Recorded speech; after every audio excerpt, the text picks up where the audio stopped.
असली दोस्त। एक शख्स के 3 दोस्त थे। एक ऐसा जिससे वो रोज मिलता था, दूसरा ऐसा था जिससे उसे मोहब्बत तो थी मगर मिलता था 1-2 हफ्ते में, और तीसरा ऐसा था जिससे वो महीनों के बाद कभी कभी मिलता था। एक बार इस शख्स पे मुकदमा बन गया। वकील ने कहा, मुकदमा बहुत सख्त है, तो ऐसा गवाह तैयार करो जो कहे कि तुम्हें जानता है और तुम पर लगे इल्जाम को गलत समझता है। वो शख्स अपने पहले दोस्त के पास गया और बोला, मुझ पर मुकदमा हो गया है, क्या तुम मेरे हक में गवाही दोगे? दोस्त ने कहा, देखो भाई, तुम्हारी मेरी दोस्ती तो है, लेकिन मैं गवाही देने के लिए तुम्हारे साथ एक कदम भी नहीं जा सकता।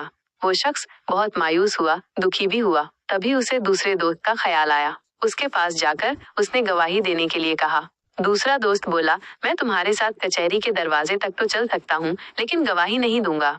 वो फिर दुखी हुआ। फिर उसे अपने तीसरे दोस्त का ख्याल आया, जिससे वो महीनों बाद थोड़ी देर के लिए मिलता था। उसे अपनी बात बताई।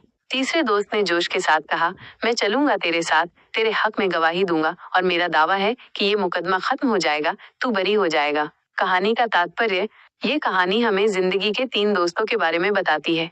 पहला दोस्त दौलत, जायदाद और दुनियावी चीजें हैं जिनके लिए इंसान रात दिन चिंता करता है। ये चीजें अस्थायी हैं और मुश्किल वक्त में हमारा साथ नहीं देती।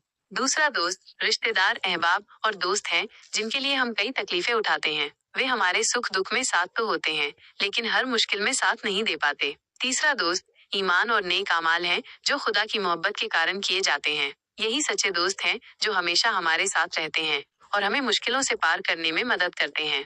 भीतरी बात, गहरी बात, दोस्त वो नहीं होते जो रोने पर आते हैं, दोस्त वो होते हैं जो रोने ही नहीं देते। ये कहानी हमें सिखाती है कि सच्चे दोस्त वही हैं जो हर परिस्थिति में हमारा साथ देते हैं और हमें सही रास्ता दिखाते हैं। हमें दौलत, जायदाद और रिश्तों पर ज्यादा भरोसा नहीं करना चाहिए, बल्कि अपने नेक अमाल और ईमान पर ध्यान देना चाहिए। व्यक्ति की आत्मा और नेक कर्म उसके पक्ष में गवाही देने के लिए आत्मविश्वास से खड़े हैं, जिससे न्याय और सत्य का प्रतीक उभरता है।